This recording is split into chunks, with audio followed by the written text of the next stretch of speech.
Okay, first of all, tomorrow we're back to Tachna, as we mentioned. I didn't forget what we were talking about at the end of yesterday, but it's not yet. It's not for now yet.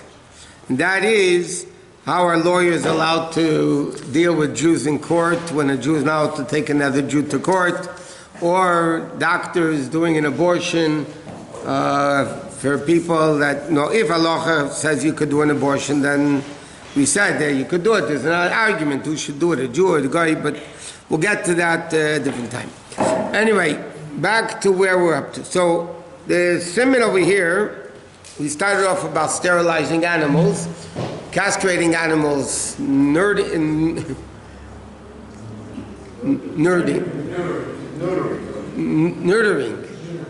There's nerd. Neutering.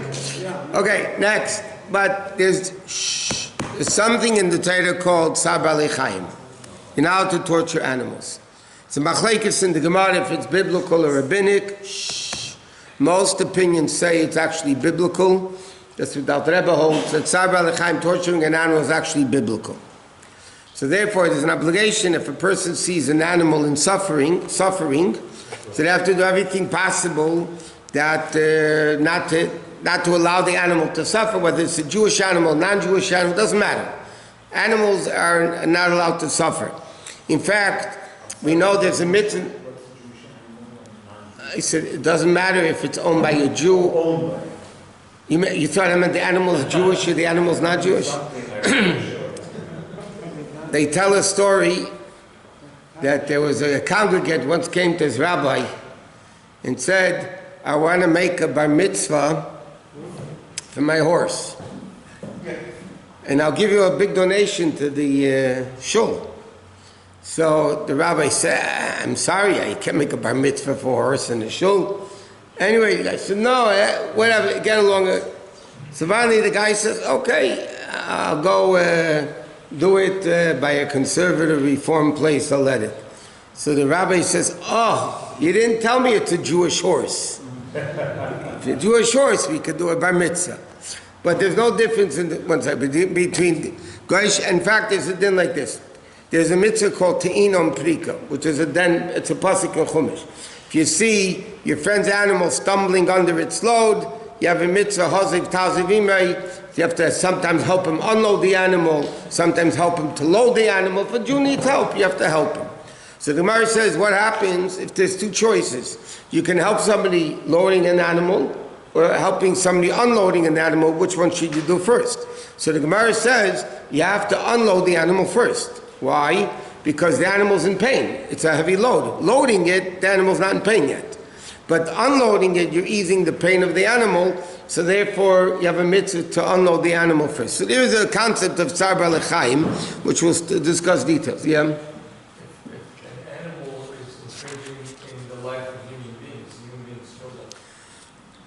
We'll see that. There's a difference, by the way, between killing an animal and torturing an animal. No, I'm talking about neutering. So, I mean, in Australia, people get paid to kill cats, because they go around and they ruin animals. So anyone that kills a pig gets $20. Like, I'm serious. That's all. Isn't it better to neuter the animal? No, because the Torah says you're not allowed to neuter. The Torah doesn't say you can't kill it. By the way, the Torah doesn't say anywhere you can't kill an animal. In fact, we'll learn that you could kill an animal if there's a purpose in it. But you can't neuter an animal. The Torah says you can. No, it's not. You kill the animal. The animal's not suffering.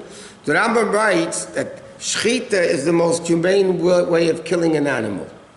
But the Rambam says that's not because Hashem has rachmanis on an animal. Hashem has pity on an animal.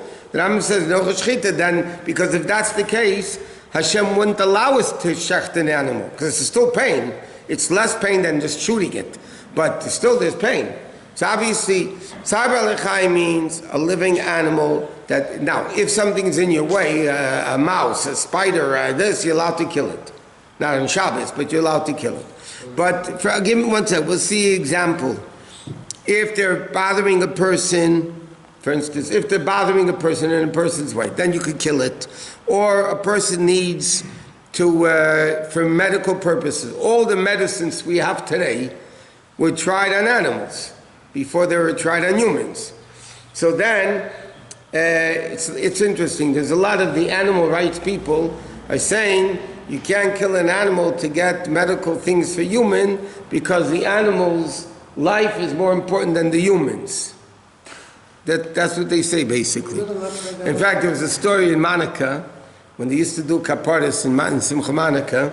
So then they were doing kaparis of Yom Kippur, and the PETA guys, the animal rights guys, were coming and protesting against cruelty to animals. So one of the guys said to them, you know, there's an abortion clinic a few blocks away from here. Why don't you protest the abortion clinic? And the guy thought for a second, he says, no, this is worse. Killing chickens is worse than an abortion for a person. So you're not allowed to, I'll give you an example. You're not allowed to do rodeos, bullfights, all those types of sporting entertainment, which the animals are suffering. Oh, what? Like a fly swatter, an electric fly, a zapper. I heard some people say because it doesn't kill it, it could be torturing. It kills it right away. A lot of times it just falls and they're shaking on their stomach. You shecht an animal, it also shakes.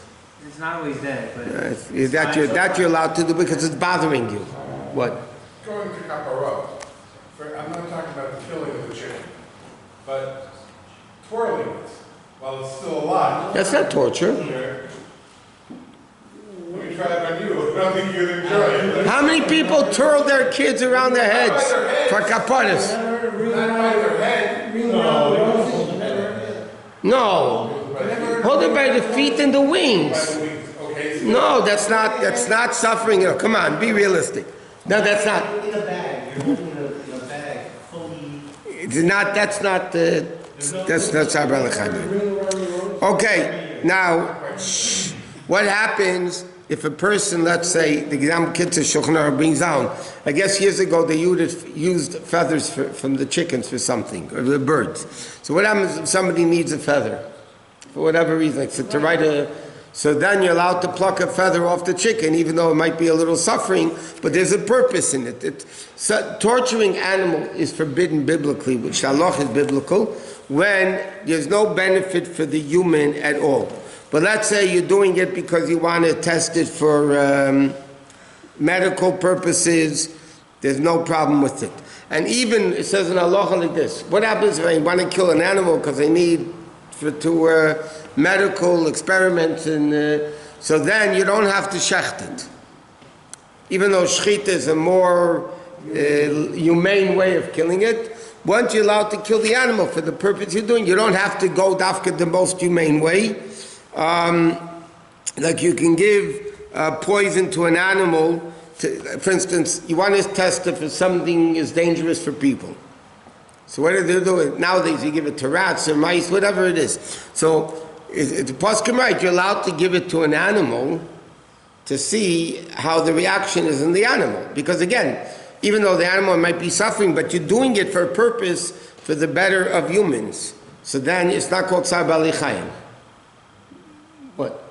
It makes these like moth traps that these moths will fly to and will get stuck to it and they slowly die. Are you allowed to use one of those? Many people say that the mouse traps, that they catch them and then you catch them by the tail and the animal's in a lot of pain. There are people that say you shouldn't use them, but halachically, again, they're bothering you, they're in your way, okay? It causes a lot of people to get off the floor and stand on the tables. Huh? Disease can happen. Whatever. So, but again, many people would prefer. Now, halachically, you would be allowed to do it because again, they're bothering you. You want to get rid of them, and that's the way you get rid of them. But other people will try to use other things instead. We could use animal for research. Yes, and it's a mitzvah to use animal. Hashem created everything in the world for the sake of humans. He didn't create humans for the sake of dogs. Contrary to Beverly Hills philosophy. But sometimes you are hurting them. Why do you? But again, halacha says if it's for entertainment, In other words, to have a bullfight, rodeos, just for your entertainment, that taka is not. That you're not allowed to do. But it's for benefit of mankind, medicine, or things like that, yeah, then you would be allowed to do it because it's for the benefit of mankind. What? Plants and flowers, you have to just take it off the tree or take a branch like that.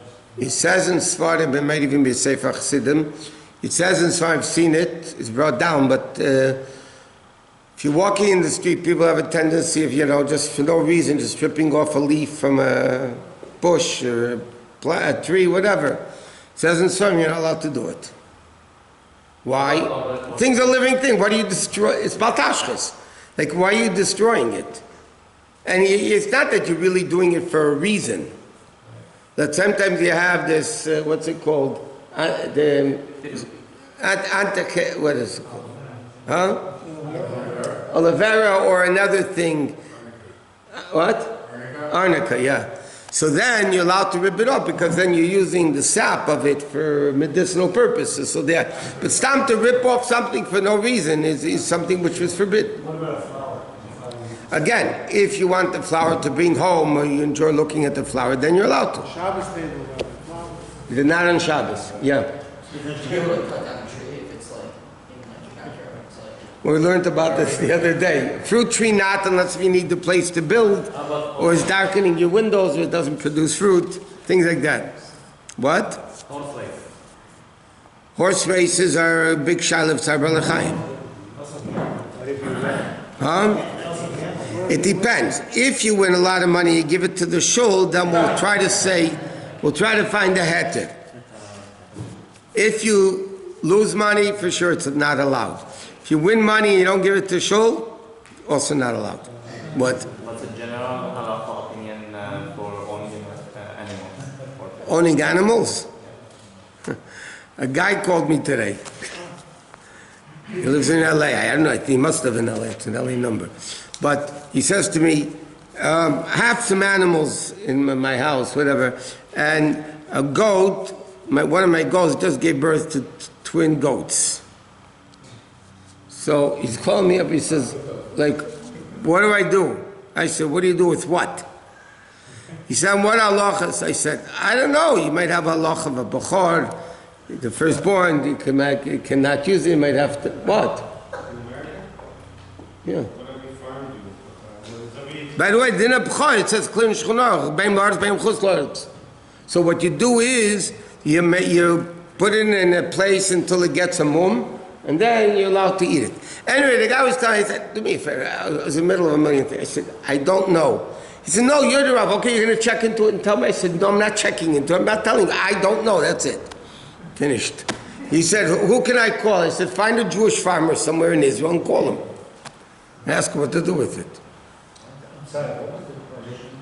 His goat gave birth to 2 goats for the first time. Now what happens if you have a b'chor, an animal? You give it to the kohen? He said, hey, there's no kohen, so you're not allowed to eat it. It's hegedish. Goat milk is kosher. So what does halacha say for owning your Okay, now. What does halacha say about owning animals? First of all, years ago, people owned animals. There was parnasa. People owned horses. That was instead of Teslas, they had horses. Right. Many people did not like to have treifa animals, non-kosher animals in their houses. But if you ever look in the old Hasidic pictures, there's a Hasidic setting, whether for bring or nothing, or something, and then you see there's a cat and a rooster. Okay, the cat was to get rid of the mice, and the rooster was to wake them up in the morning. So all the Yiddish houses. So when Reb Hendel Lieberman, the Chabad artist Reb Hendel Lieberman, was Reb Mendel Futterfass's brother, he had different last names because of crossing the border. When Reb Hendel Lieberman made a picture of a cheder, and he made a picture of a boy flirting and the wife off at the side, and various things, and the Rebbe, he showed the picture to the Rebbe. The first thing the Rebbe said to him was, where is the cat and the rooster? in Yiddish. With the Hon mit Katz. Because all the Yiddish, you want to depict a picture of the Yiddish houses. Now, even though a cat's a trait for animal, a rooster isn't, but a cat's a trait for animal, but they had it. Now, should somebody have dogs? Halachically, there's a lot of issues you have to keep in mind, having a dog or a cat. Number one, you can't feed it meat and milk. If you have dog food that has meat and milk in it, and that's not meat and milk. If it's like milk and pig, if the meat is pig meat, let's say, so then you would be allowed to benefit from it. But if it's milk and kosher meat, like beef, even though it's not shechted, so you're not allowed to have benefit, biblically, from meat and milk, and meat and milk. So you can't give it to your animal to eat. That's number one. So you have to make sure that, then you have issues with Pesach, what to do with chametz and that. Then you also have to be careful. An animal is muktzah on Chabis. You can't pick up an animal on Chabis. Even your pet? Even to milk a cow, Chachamim permitted on Shabbos because the animal was in pain. So because it's Tzar B'Alechaim, the Chachamim said you can milk the cow with a shinui. You can't do it the regular way. So there's a lot of dinim involved with animals. How do you walk a dog? And there's a lot of complications. It's not impossible to do. If somebody technically wants, there's ways of making sure that it's done halacha, but there are halachic issues that people have to keep in mind.